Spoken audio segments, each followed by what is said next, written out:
দেশের জনগণের প্রয়োজন নাই।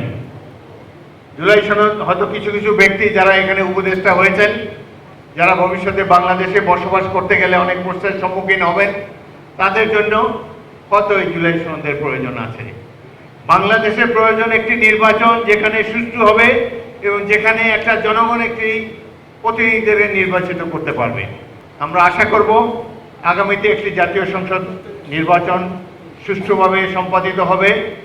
এই নির্বাচনে যারা বিজয়ী হবেন, জনগণের প্রতিনিধি হবেন, তারাই জুলাই সনদকে সমর্থন করবেন।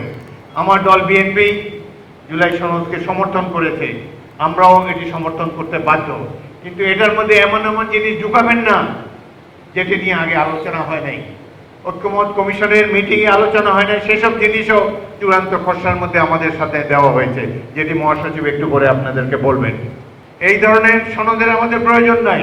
আমাদের প্রয়োজন একটা পার্লামেন্ট, যেই পার্লামেন্ট আগামী দিনের ভাগ্য নির্ধারণ করবে, যেই পার্লামেন্ট এই সনদকেও বাস্তবায়িত করবে এবং আগামী দিনে গণতন্ত্রকে পরিপূর্ণভাবে বিকশিত করতে সক্ষম হবে। তাহলে এই ধরনের এই যে বিদেশ থেকে আমদানি করা কয়েকজন তথাকথিত পণ্ডিত ব্যক্তির পণ্ডিতির মাধ্যমে যে সমাবেশ, যেই সনদ বারবার আমরা দেখতে পাচ্ছি, সনদের কোনো প্রয়োজন নাই।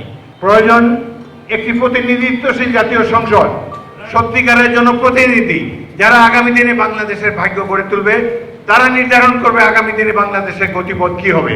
এমনকি নির্বাচন যে কয়টি রাজনৈতিক দলের সাথে মিটিংয়ে ডাকা হয়েছে, এই রাজনৈতিক দলেরও পুরো অধিকার নাই এই দেশের ভবিষ্যৎ নির্ধারণ করার জন্য। তারা সাজেশন দিতে পারেন, সুপারিশ করতে পারেন, কিন্তু এটাকে চূড়ান্ত রূপ দেবেন নির্বাচিত ব্যক্তিরা আগামী জাতীয় সংসদে। এটা আমাদেরকে উপলব্ধি করতে হবে। আপনারা এই আগামী দিনে জাতীয় সংসদকে সমর্থন করতে রাজি আছেন সবাই?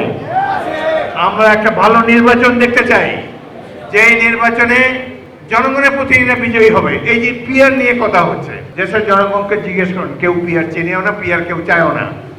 আমরা 7 বছর ধরে একজন ব্যক্তিকে নির্বাচিত করে আসছি, তারা ব্যক্তির কাছ থেকে, ভোটারের কাছ থেকে ক্ষমতা তুলে নিয়ে একটা রাজনৈতিক দলের কাছে সমর্পণ করতে চায়। তাহলে জনগণ তো এমনি ক্ষমতাহীন, তাদেরকে আরো ক্ষমতাহীন করতে হচ্ছে। সুতরাং আমরা চাই বর্তমান যে ব্যবস্থায় নির্বাচন হচ্ছে, সেই ব্যবস্থার মাধ্যমে যাতে নির্বাচন হয়। এই যে আপার হাউসে যে পিআরের মাধ্যমে আপার হাউস গঠন করার প্রয়োজন কথা বলা হয়েছে, এটি নিয়ে কিন্তু কোনো ঐক্যমত হয় নাই ঐক্যমত কমিশনে। এটা আচমকা আমাদের কাছে উপরে চাপিয়ে দেওয়ার চেষ্টা করছে। বিএনপি দেশের সবচেয়ে জনপ্রিয় দল, শক্তিশালী দল।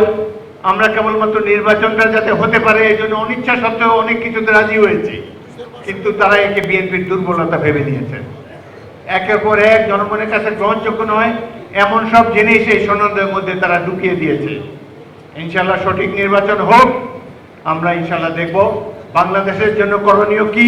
বাংলাদেশের জনগণের সমর্থন নিয়ে জনগণের প্রতিনিধিরাই তারা নির্ধারণ করবেন আগামী নির্বাচনের পরে। অপেক্ষা